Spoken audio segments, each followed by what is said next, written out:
Bonjour à tous, aujourd'hui nouvelle vidéo. Pour ceux qui me demandaient où je suis, tout simplement je suis à l'école, à la Normandie Web School, donc à Rouen.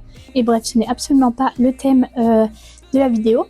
Vous aviez une question, c'était comment j'ai trouvé la maison d'édition. Alors on va dire que c'est un 50-50, c'est eux qui m'ont trouvé et moi qui les ai trouvés aussi. Alors déjà, il faut savoir que j'ai écrit mon livre depuis 6 ans maintenant, puisque j'ai commencé fin 2020, début 2021.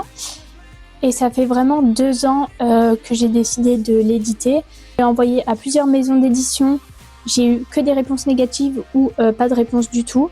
Et c'est cet été, pendant les vacances, j'étais au marché et il y avait un stand avec des livres, donc une dame qui vendait ses livres. Donc j'y suis allée et je lui ai demandé comment elle avait réussi pour s'éditer.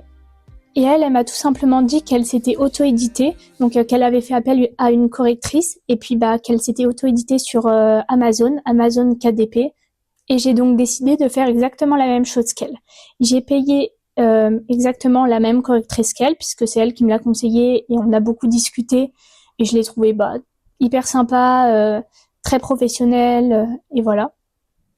J'ai aussi payé la couverture et une petite carte qui va être intégrée dans le livre directement pour représenter mon univers. Et puis, il y a environ 2 mois, je suis passée à la mise en page du livre, sachant que j'ai pas Word, j'étais sur LibreOffice et j'ai énormément galéré, je n'y arrivais absolument pas. J'ai donc demandé de l'aide à des gens de mon école et puis j'ai eu un contact, donc Lucas, l'étudiant que vous avez vu la semaine dernière dans la vidéo précédente. Je lui ai envoyé le résumé de mon livre et je lui ai demandé s'il pouvait faire la mise en page. Mais comme c'était payant, j'ai refusé puisque je trouvais ça simple de faire la mise en page. Je trouvais ça simple. Et puis je voulais vraiment la faire moi-même parce que j'avais déjà payé et la correctrice et la couverture et la carte. J'en étais à peu près à 1 000 €. 1 000 € de dépenser pour le tome 1. Donc voilà, je voulais vraiment faire ça moi-même. Et il m'a dit, sinon, moi j'ai une maison d'édition, une nouvelle maison d'édition qui est nouvelle sur le marché. Si tu veux, ton livre il a l'air super sympa, c'est ce que eux m'ont dit.